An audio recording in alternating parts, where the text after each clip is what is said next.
Welcome to the Insights Unlocked podcast. I'm Nathan Isaacs, Senior Manager for Content Production at UserTesting. And joining us today as host is Bailey Copithorne, Manager of Product Design at UserTesting. Welcome, Bailey. Hey, Nathan. Thanks so much for having me. And our guest today is Bailey Covithorne.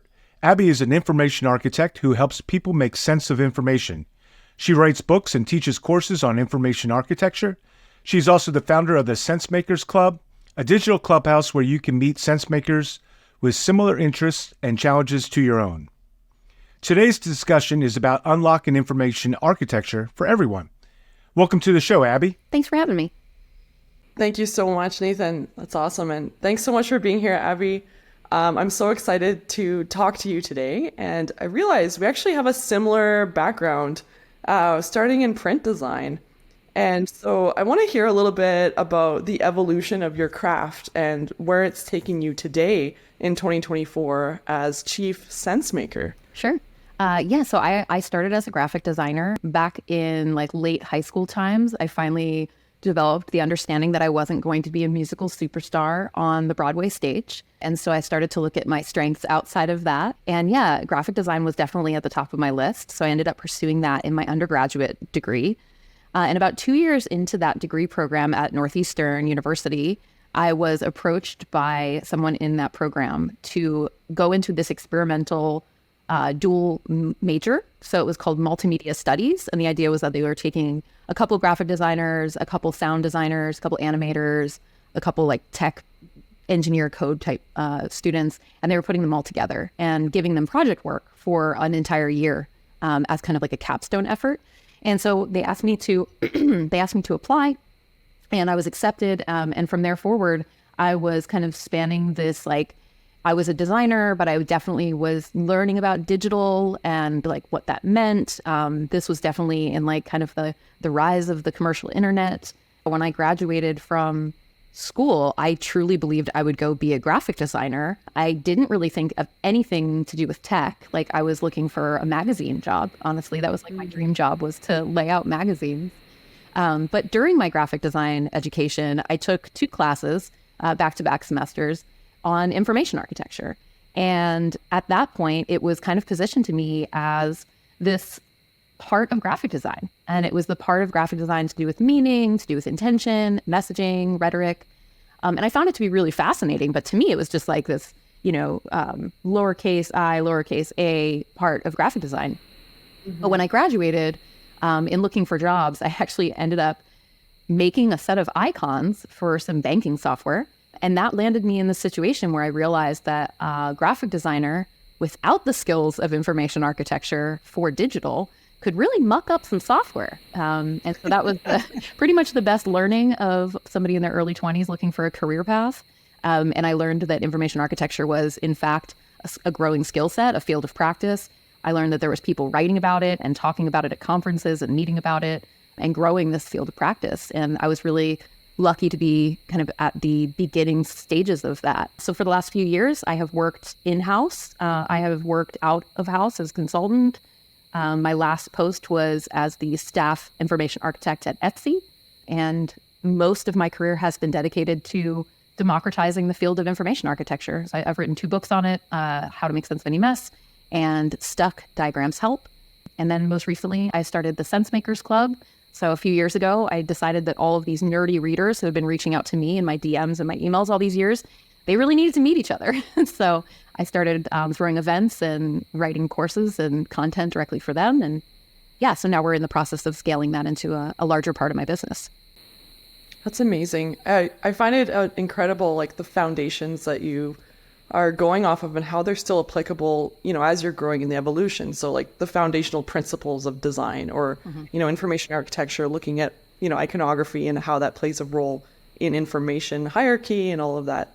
In your perspective, kind of looking back, for those that are maybe new to the field, what are the challenges that you perceive or have seen people face just trying to get started or even make sense of information?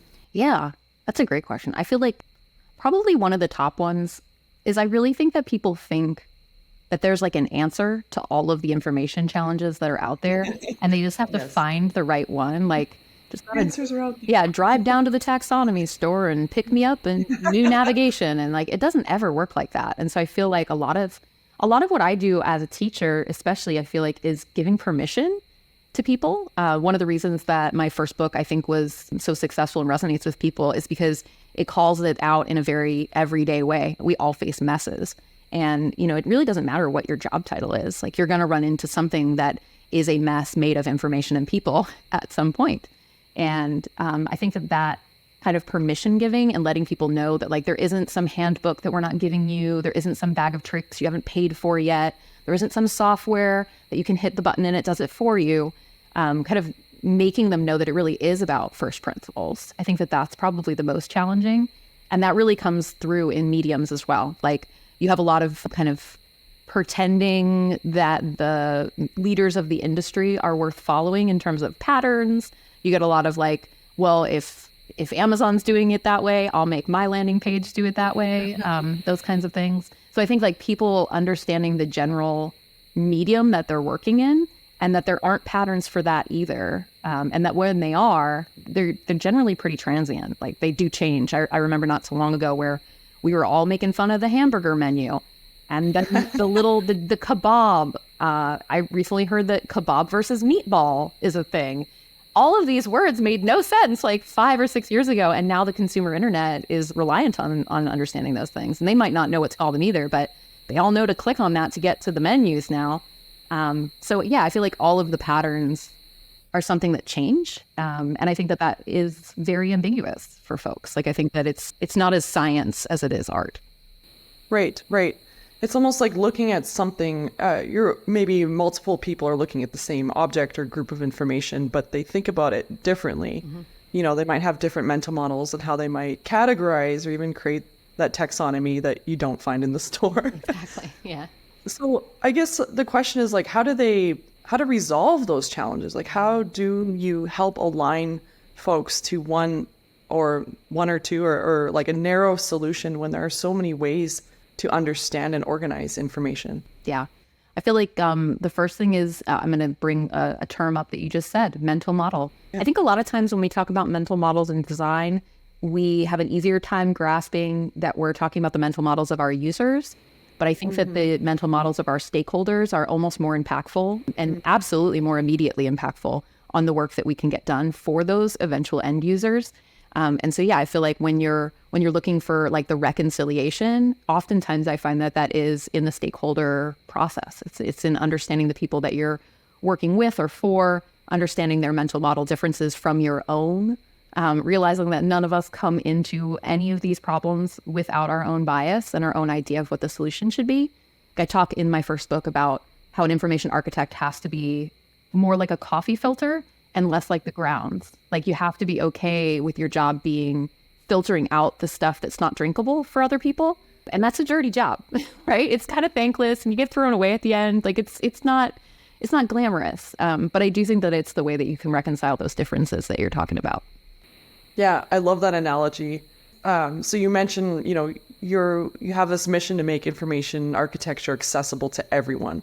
How does this process of filtering or coffee filtering like extend to those audiences? And in your perspective, how is that making it accessible for those that might not be, for example, participating in the act of creating, a taxonomy or an IA map or something, some other kind of artifact? Yeah, I mean, I have to go back to sort of like, what's the big challenge is that people think that there's an answer. Why do people think there's an answer?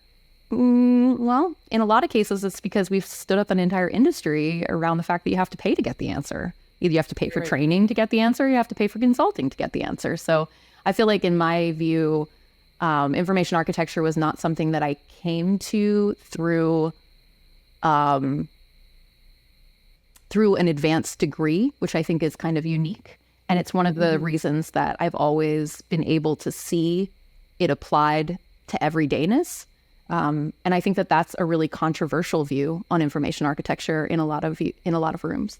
I think less so now, but yeah, over the years, that's definitely been something that I've gotten into some heated arguments with folks about how everyday should IA be. And, when do you need an expert is probably the biggest retort that I get to my want to make information architecture accessible to everyone.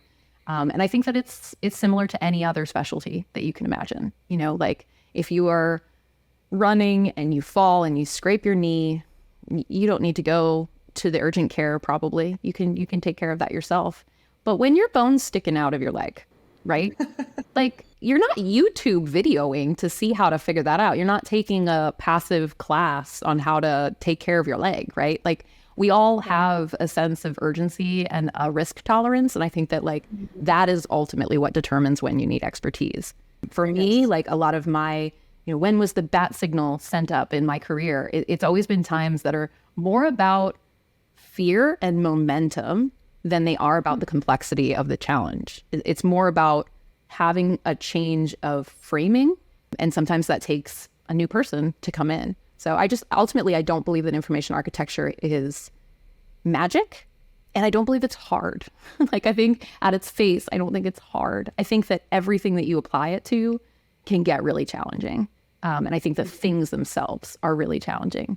But I think IA at its basis is something that most people can apply to their work. All people can apply to their life.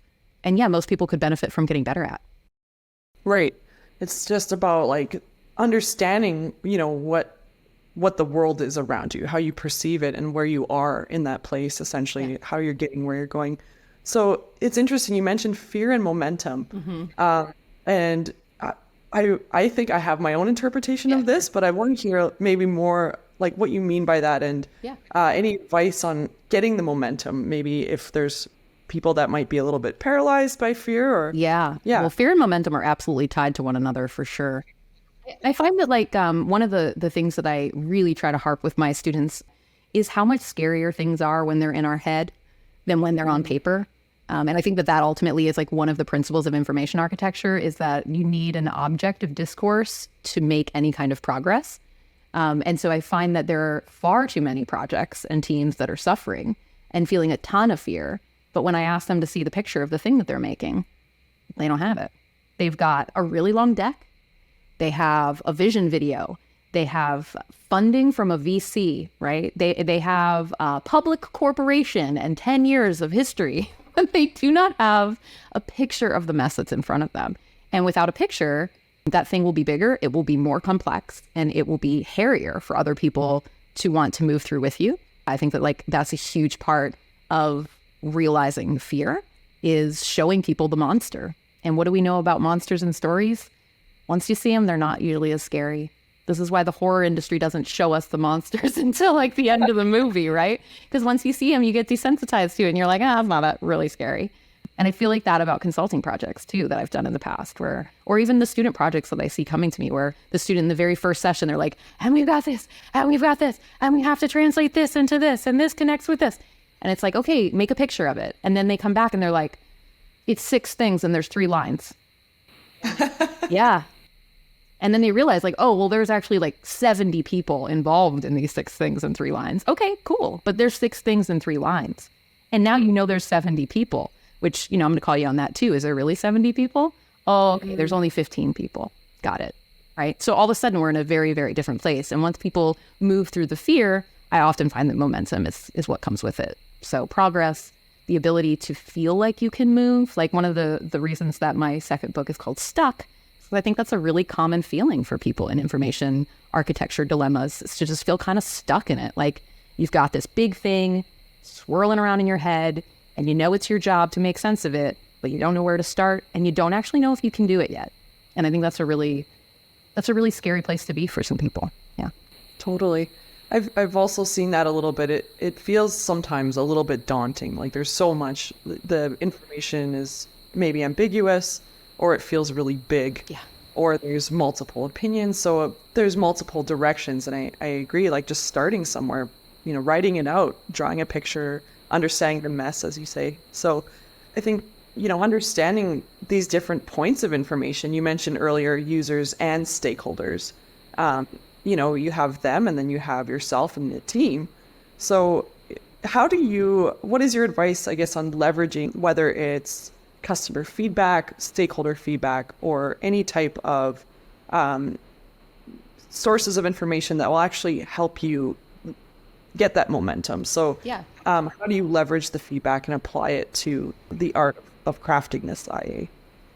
No, I think that I have a story from my time at Etsy that I think might answer the question better than I could at a higher level. So when I got to Etsy, there was a researcher who was desperately trying to get research to be more a part of like the ethos of the organization. And she had brought in this idea of doing a voice of the customer program. And she had the buy-in from the executive team. They were like, yes, other companies have this. We see value in this. Like, this seems like a good idea. And she had kind of like the scaffolding built.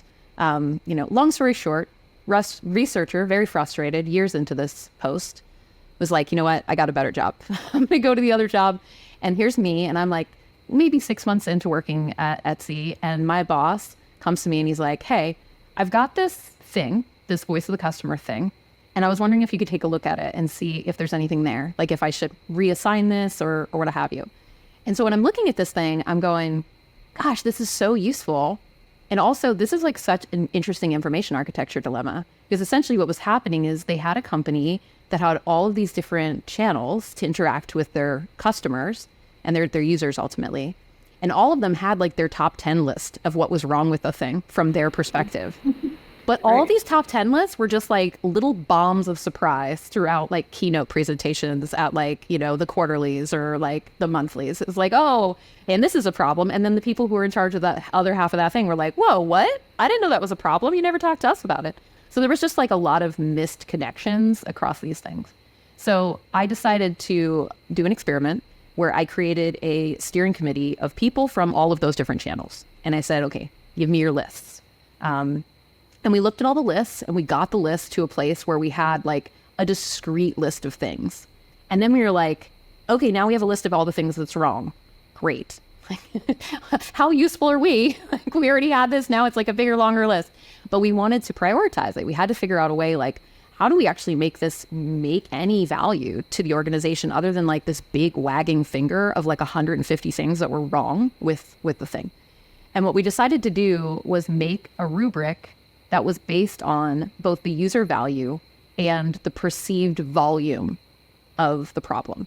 So it's like, how much are people talking about it and how bad is it for folks? And then we did that by different user segments. So top sellers are really struggling with this. New sellers don't even experience this at all. Everyday buyers with the app, this is a huge problem. New buyers have never heard of us before, not a problem, right? And so I worked with all the way up to the CFO and the COO to create a rubric that would actually calculate out like what is the organizational value of fixing these things.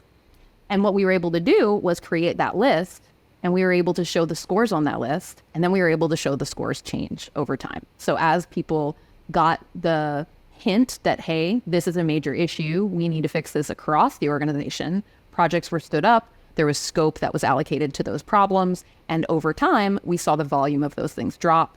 We saw the scale of those things get less critical, and ultimately they drop lower on the list. So it was like this system approach to thinking about all of these disparate information points and how you're going to bring them into one place to be prioritized against each other.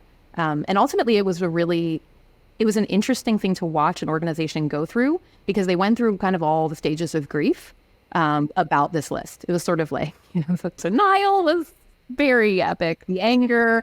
And yeah, ultimately how we got people to pay attention was we had to go all the way to the executive team and have the COO place ownership on these issues. And once there was ownership on those issues and a score, and the score was going in a direction, either up or down, it was very clear what was having momentum towards progress and what wasn't. And yeah, that was one of the things that I think I'm the most proud of for my time in that organization was we could get people to say that users were important. There was no problem ever getting people to say that users were important. And we tested everything, right? But when it comes to that like user tech debt, what do you do when you're at that level of scale? Yeah. And the challenge of getting buy-in to even face some of those problems. So, it sounds like in making sense of that mess, you also helped others by, giving them the score and applying ownership. So it was really about translating the information to a way that was like actionable. Exactly. And showing the impact over time. Because I find that sometimes there's a challenge when people don't know, like, well, when does this need to be done? It's so big. So breaking it down And I'm just wondering in that example too, like over time, how would you say that information architecture might have been considered better, if at all, in the UX or the design or even the development process? Like, was this example sort of an eye opener for the others around you to have like a broader consideration of some of the decisions? Yeah, I think that one of the biggest eye openers for folks was the understanding that some things weren't ever going to drop off the list, and that was okay, but that it was a part of our reality. Like, there was not everything was about fixing an issue. There was actually a remarkable amount of that effort that was about proactive efforts for content creation or help creation, and wasn't about changing the thing to like fix the problem in that more traditional sense. So I feel like with the information architecture part, I think that one of the reasons that that project was so successful for me was that it was such a direct way for me to show the power of information architecture, because none of those were my ideas, right? Back to the coffee filter idea, like that. The voice of the customer program at Etsy is the perfect coffee filter example. There was not a single issue on that list that anybody was like, never heard of that one before. Like, no, it was water cooler banter, like how bad this was, or, oh, I can't believe we never figured out that. Or the thing that you would Google our brand and see right away. Like, it was all of these very obvious things, but they're not easy to fix. And in some cases, they're a part of the reality of your medium. Like, we had a lot of conversations about the realities of, two-sided marketplaces, and like just the fact that sometimes those tensions are not going to be solvable. That like when you're dealing with an audience of a buyer and a seller, you're always going to have some natural tension. But having those conversations as a result, as opposed to having it all in our head and have it be really scary and big, I think that was really the value. It's like getting it out in front of everyone. And people seeing things every quarter, it has a remarkable effect, especially when an executive team has to see something not moving every quarter. There's definitely some things that got prioritized as a effect of them, just seeing a lack of momentum on things that they could see were obviously of value to pursue, but just weren't getting the heat when it got all the way down to planning. So it was a good kind of altitude shift, I would say, for them. Interesting. I'm wondering, as a follow-up, how do you help people classify risk? Yeah, I mean, oh gosh, that's different for every kind of context, but I think that defining risk is ultimately like a really important thing. I mean, I know for like a company like Etsy, downtime is a huge risk, and it's something that's like a calculable risk. Seller and buyer sentiment are separated risks and definitely have kind of backing on like what insights you would need to know what. And also sometimes you just don't know. Like sometimes there was definitely times where we thought we were doing something that would work really well for sellers, and we'd done the research with small groups of them, and then when it hit the main group, it just wasn't a scalable thing. So I think, having a culture of testing was a really important part of that scale of problem. Because, you're not going to always get everything right. Right. Totally. Well, that's great. I want to look forward a little bit and talk about your thoughts on the future of IA. So how do you see information architecture evolving in the next couple of years? Oh, man. Well, I think so. Information architecture as a profession, I think, is becoming more specialized. I think that more information architecture talent is being brought in on the wild world of artificial intelligence and machine learning.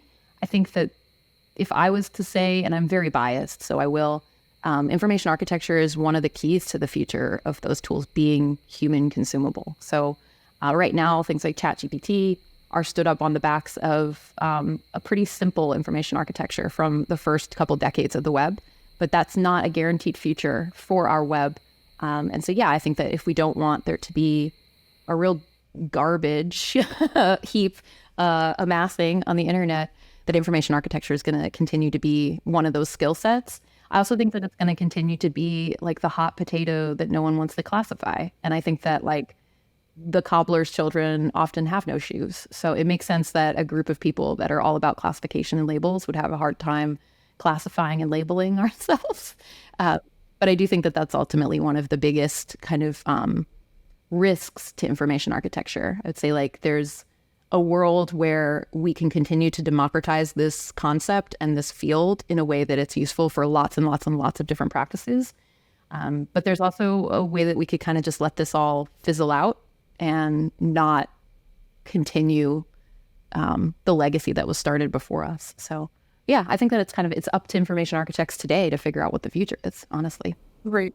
When it comes to AI, I would say, like, in your perspective, where are the boundaries when it comes to allowing, for example, automation or classification or that type of application to IA, and where might it be useful, and where might you maybe recommend that it's still a human that should maybe govern this information or make these decisions?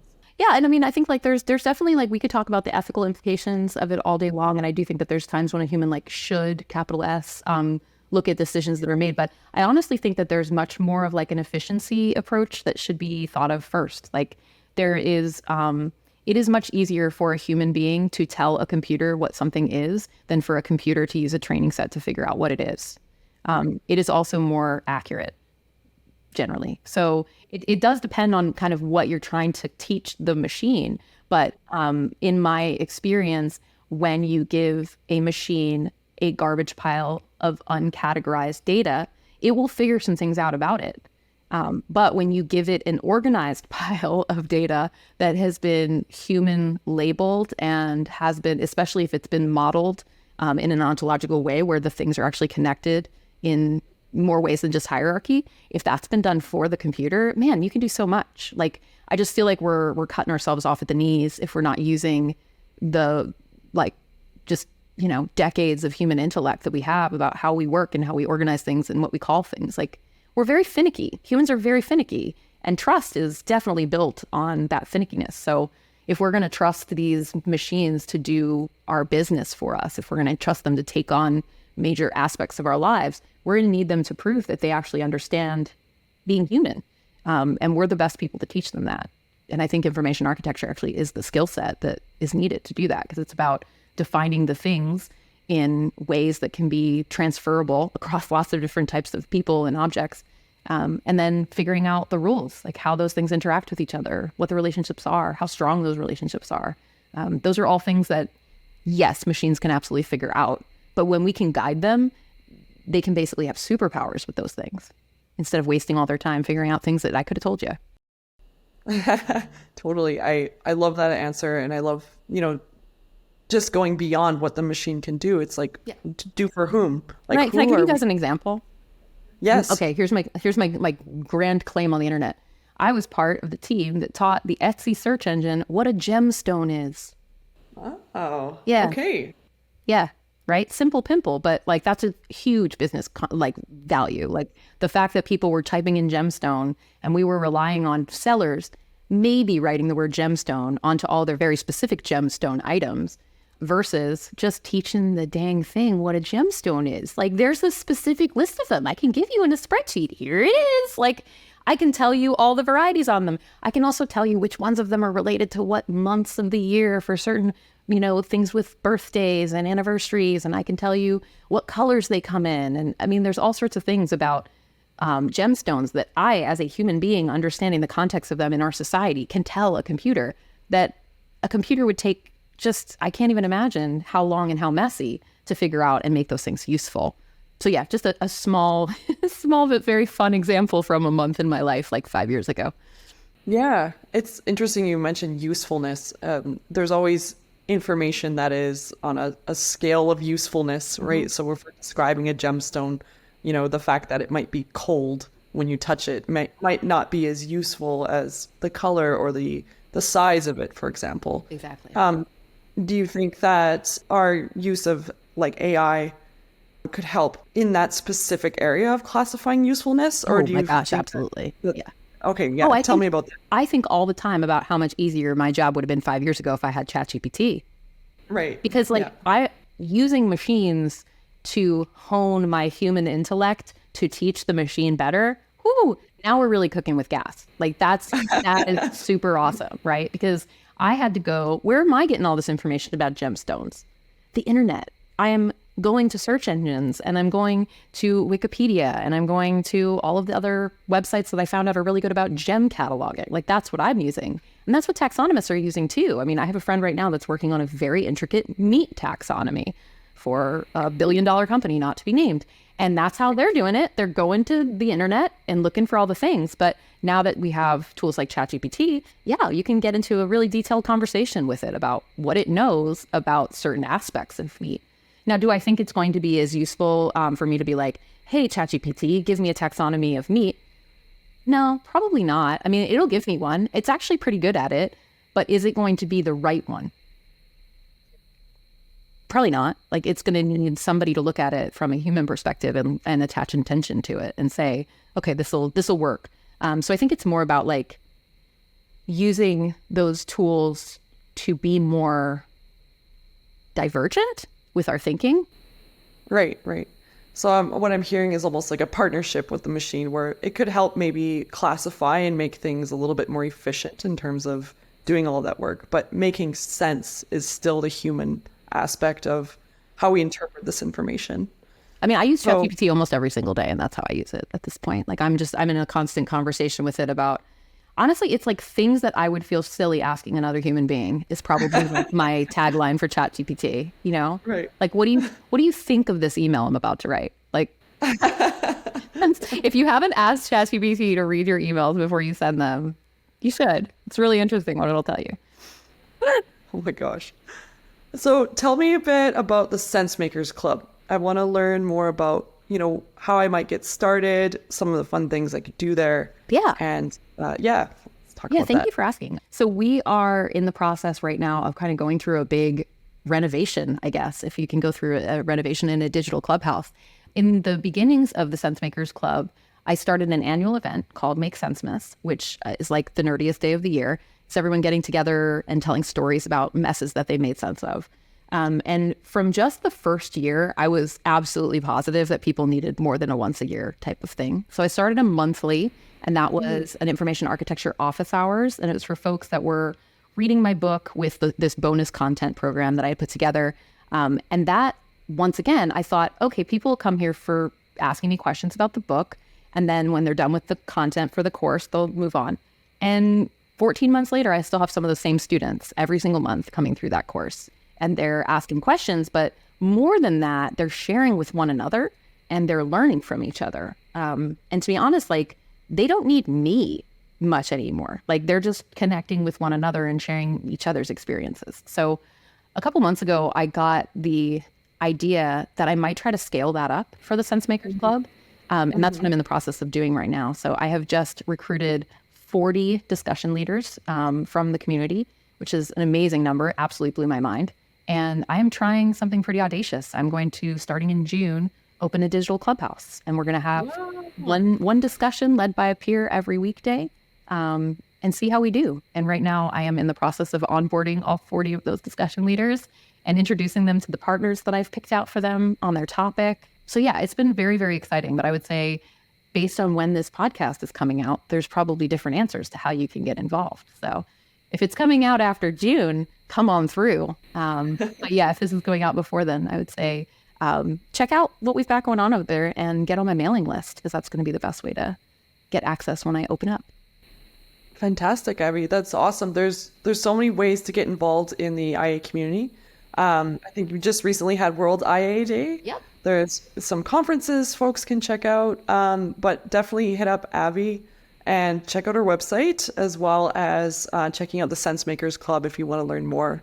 And Abby, I just want to say thank you so much for talking with us today. It's really, really great to get into this and understand how we can start making sense of the messes around us, whether it be in our day-to-day, our shopping for gemstones, or even applying it to those really tough business use cases. So thank you so much. Thank you for having me. I appreciate it.